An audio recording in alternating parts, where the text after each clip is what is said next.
చేసుకోవాలి. ఈ సంవత్సరం ఆరోగ్యం కొంచెం క్షీణించే వ్యవహారం ఎక్కువగా ఉంది. అలాగే ఈ రాశి వారికి 2, 3, 7, 9 అదృష్ట సంఖ్యలు. అలాగే సోమవారం, గురువారం, శనివారం మీరు ఎక్కడికైనా వెళ్ళి కార్యం చేసుకోవాలన్నా కూడా ఆ కార్యము శుభప్రదం అవుతుంది. అలాగే వీరు అవకాశం ఉన్నందువల్ల కూడా మంగళవారం పూట సుబ్రహ్మణ్య స్వామి చుట్టూ కూడా 11 ప్రదక్షిణాలు కానీ 6 ప్రదక్షిణాలు కానీ చేసినట్లయితే ఈ మిథున రాశి వారికంతా కూడా శుభప్రదం జరుగుతుంది. ఇకపోతే కర్కాటక రాశి వారు ఆ అక్షరాలు వచ్చేసరికి హి, హు, హే, హో, డా, డి, డు, డే, డో అనే అక్షరాల వాళ్ళు కర్కాటక రాశి వారికి వస్తారు. వారికి ఈ సంవత్సరం ఆదాయం బ్రహ్మాండంగా ఉంది. 14 ఆదాయం, 2 ఖర్చు. అలాగే రాజపూజ్యం 6, అవమానం 6. అవి సమానంగా ఉన్న ఆదాయం మాత్రం బాగా సంపాదిస్తారు.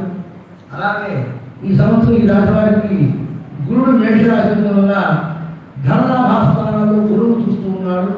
అందువల్ల వ్యయాలు తక్కువ, ధనం అంటే సంపాదించేది ఎక్కువ. అలాగే ఈ రాశి వారికి ధన విషయాలు అన్ని విధాలుగా ఉంటుంది. ఏదైనా పెండింగ్ విషయాలు కానీ నిల్వ బాధ్యత ఉన్నా ఈ సంవత్సరం వాళ్ళకి ఆ బాధ్యతలు కూడా వస్తాయి. ప్రోత్సాహకరంగా అంశాలను విధులు ఎన్నో ఎదుర్కొంటాయి. అలాగే విద్యార్థులకు మంచి విద్యలు కూడా వస్తాయి. ప్రభుత్వ ఉద్యోగము, ప్రైవేట్ ఉద్యోగం బ్రహ్మాండంగా అనుకూలంగా ఉంటుంది. గృహ నిర్మాణాలు, వాహన కొనుగోలు అనేవి జరుగుపడతాయి. కోర్టు వ్యవహారాలు అనుకూలంగా మారుతాయి.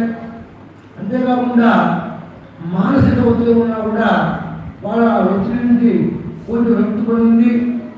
ఎప్పుడైతే పరిస్థితి వ్యామోహంగా లేనట్లయితే వాళ్ళు మానసిక ఒత్తిడితో కూడా తగ్గిపోతుంది. తన వ్యామోహంతో ఉండడం వల్ల ఎక్కువగా మొదలుపడి వాళ్ళకి మానసిక ఒత్తిడి ఎక్కువ అవుతుంది. అలాగే వీళ్ళ అదృష్ట సంఖ్యలు 2, 3, 9, 4, 5. వీరికి ఆదివారం, బుధవారం, శుక్రవారం ఈ 3 వారాలు కూడా అదృష్ట వారాలు. ఈ రాశివారి సంవత్సరం శనికి సంబంధించిన అంటే శుభుడు ఏదైనా గురువులు ఆ యొక్క నవగ్రహాలు పెట్టినా లేదా ఆ దానం తీసుకున్న బ్రాహ్మణికి ఇచ్చినా వాళ్ళ కష్టాలు ఈ సంవత్సరం కూడా దూరం అయిపోతాయి. అలాగే ఆ శనికి తైలాభివృద్ధి చేసుకున్నా కూడా శని త్రయోదశి కానీ ఒక శనివారం నాడు కానీ ఎప్పుడైనా సరే నెలలో ఒక శనివారం కూడా తైలాభివృద్ధి చేసుకున్నా కూడా ఈ కర్కాటక రాశి వారికి ఉన్న బాధలను కూడా తెలిసిపోతాయి.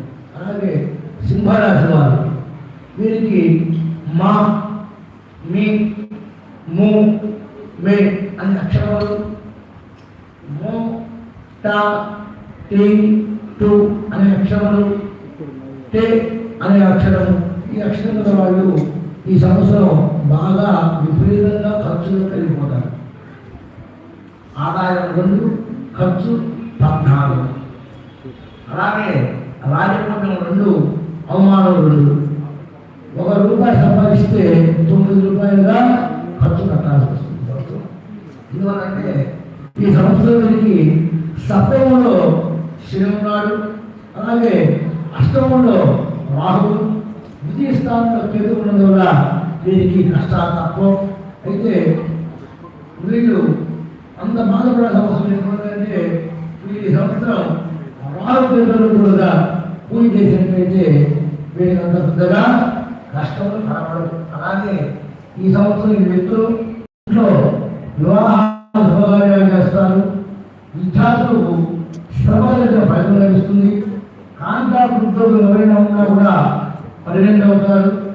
అలాగే కోర్టు వ్యవహారాలు ఎవరైనా ఉన్నా కూడా ఆ వ్యవహారం అంతా కూడా ఒక కొలికి అంటే ఒక పరిష్కారానికి వస్తాయి. అలాగే బంధువర్గం వారితో అనుకూలంగా ఉంటారు. కొంతమంది విరోధాలు పెంచుకున్నా కూడా ఆ విరోధాన్ని కూడా నశిస్తాయి. ఈ మెదడుకు సంబంధించిన ఇబ్బందులు ఎక్కువ, ఆలోచన ఎక్కువగా ఉంటుంది. వీళ్ళ ఆలోచన కూడా తగ్గించుకున్నట్లయితే శుభప్రదం. అంతేకాకుండా ఈ రాశి వారికి ఈ సంవత్సరం 3, 4, 5, 9